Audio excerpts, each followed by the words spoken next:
रिजिजू मेरे साथ जुड़ गए। एक मिनट, किरण रिजिजू मेरे साथ हैं। एक मिनट, केंद्रीय कानून मंत्री, ठीक है, केंद्रीय कानून मंत्री किरण रिजिजू मेरे साथ हैं। किरण रिजिजू जी, बहुत बहुत धन्यवाद, आपने समय निकाला न्यूज़ 18 के लिए। पहला सवाल यही जो आपने आर्टिकल लिखा है कि दो बार प्रस्ताव दिया था, दोनों बार ठुकरा दिया, लेकिन कांग्रेस कह रही कि कबायली हमले के बाद हरि सिंह विले को तैयार हुए थे। आप कुछ और कह रहे हैं, कांग्रेस कुछ और बता रही है। सर, जो कुछ भी मैं कह रहा हूं, मैं अपने ओर से तो नहीं कह रहा हूं, और ना ही कोई इतिहास को बदल सकते हैं। इतिहास में जो घटनाएं घटी हैं वो इतिहास है।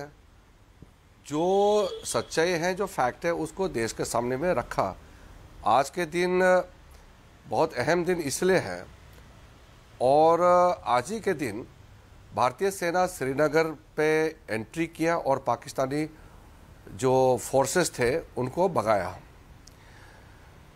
जब आज का ये महत्वपूर्ण दिवस को हम लोग ऑब्जर्व कर रहे हैं, मना रहे हैं, तो सच्चाई बात को रखना चाहिए।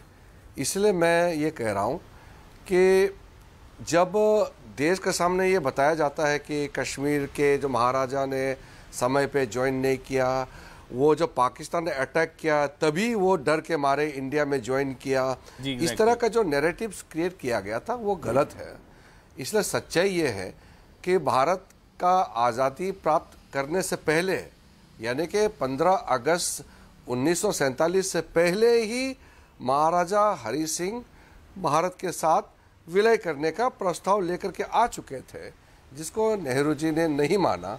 और नहीं मानने का उन्होंने कारण ये दिया कि वो स्पेशल केस है और अभी हम लोग नहीं कर सकते हैं, और वहाँ कश्मीर के और लोगों से पूछना पड़ेगा। इस तरह बहानाबाजी करके विलय नहीं होने दिया। और दूसरी बात, जब पाकिस्तानी फ़ौजों ने अटैक किया जब कश्मीर के ऊपर में, तो आधा कश्मीर कब्जा कर लिया, और जब श्रीनगर पहुंचने वाले थे तो हमारे फोर्सेस ने बचाया, और बाद में मजबूर से उसको एक्सेशन करना पड़ा। मजबूर से कश्मीर को भारत का अभिन्न अंग उसको ऑफिशियली डिक्लेयर करना पड़ा, जो एक्सेशन ऑफ इंस्ट्रूमेंट उसको साइन करना पड़ा। तो उसमें भी इसको टेम्पररी बना दिया, इसको प्रोविजनल माध्यम से इस सारा चीज़ किया है, परमानेंसी का स्टेटस दिया नहीं है। तो फिर बाद में इसको यूनाइटेड नेशन ले गई।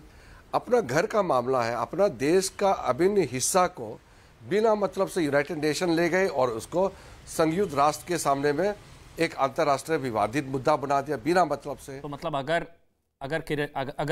अगर वो प्रस्ताव को ठुकराया नहीं गया होता, स्वीकार कर लिया गया होता, तो ना कबायली अटैक होता, ना पीओके होता, ना विवाद होता, ना कश्मीर होता। तो क्या मतलब, तो फिर किसकी गलती से बना पीओके?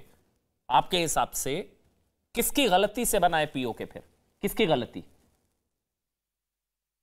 कांग्रेस को या इसमें नेहरू को जिम्मेदारी मैं कहाँ ठहरा रहा हूँ? ये तो इतिहास के पन्नों में आप देख लीजिए ना। आप कॉन्स्टिट्यूएंट असेंबली का डिबेट्स या पार्लियामेंट में नेहरू जी ने खुद जो बोले हैं उसको उठाइए ना। मैं कहाँ किसी को ब्लेम कर रहा हूँ, मैं तो सीधा सीधा बता रहा हूँ कि नेहरू ने क्या गलती किया है। ये ब्लेम का बात ही नहीं है, ये एक्यूजेशन नहीं है ना, ये हकीकत है ना कि नेहरू जी ने खुद ही मना किया है। तो ये मैं नहीं कह रहा हूं ना, ये तो वही तो मैं कह रहा हूं। अगर 1947 जुलाई के महीने में ही बाकी देश के जितने प्रिंसली जो स्टेट्स थे, जैसे भारत के साथ विलय हुआ, उसी साथ साथ में कश्मीर का पहले ही विलय हो जाते, तो ये पाकिस्तान अटैक भी नहीं करते, ये पाकिस्तान ऑक्युपाइड कश्मीर नहीं रहते, इतने लाखों लोगों का जो ट्रेजेडी आज हम देखे हैं वो नहीं होते, कितने जाने चले गए वो नहीं जाते। देश का जो पूरा हमारे तंत्र जो लगे हुए हैं जम्मू कश्मीर में, जो समस्याएं खड़ी कर दिए हैं उसको बचाने में, आतंकवादियों से लड़ने में कितने शहीद हुए हैं, जाने चले गए, इनोसेंट लोगों को, कश्मीरी पंडितों को भागना पड़ा। तो ये सारा चीज़ नहीं होते ना। तो ये चीज़ को, इसलिए इतिहास को हम बदल नहीं सकते हैं, लेकिन इतिहास को जानना चाहिए।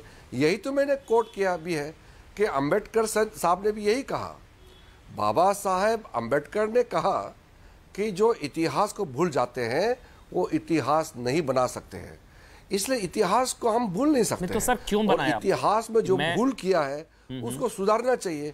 इसलिए नेहरू जी ने जो भूल किए हैं, मोदी जी ने उसको सुधारा है।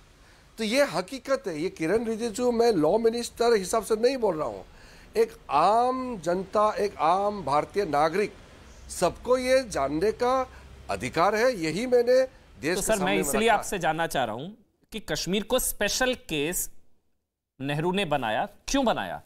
क्योंकि उसी स्पेशल केस की आड़ में महबूबा मुफ्ती भी कहती हैं कि आज मतलब भारत और कश्मीर का विलय ही नाजायज हो गया क्योंकि वो स्पेशल स्टेटस खत्म हो गया 370।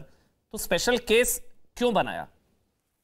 और महबूबा मुफ्ती को लिखा, जैसे बाकी राज्यों ने पूरे भारत के साथ विलय होने का निर्णय किया और जैसे विलय हो गई, कोई इशू नहीं रहा, तो वैसे कश्मीर को विलय करना था, लेकिन नेहरू जी ने उसको स्पेशल मामला बताया और जम्मू कश्मीर उनके लिए स्पेशल क्या है वो तो आप सब भी सोच सकते हैं। बाकी जो हमारे देश के जो बुद्धिजीवी हैं सब जानते हैं कि नेहरू जी ने किस तरीके से कश्मीर को स्पेशल के नाम से देश से अलग उसको रखने का या उसको अलग से ट्रीटमेंट देने का जो काम किया है, उसके वजह से तो आज जो समस्या पैदा हुई है। को लेकर भी अगर आप तो ये कोई भूलने वाला चीज नहीं है। लेकिन महबूबा मुफ्ती, हम ये कहना चाहते हैं कि जो भूल किया है उसको सुधार दिया है मोदी जी ने और सुधार के अब सही रास्ते में हम जा रहे हैं।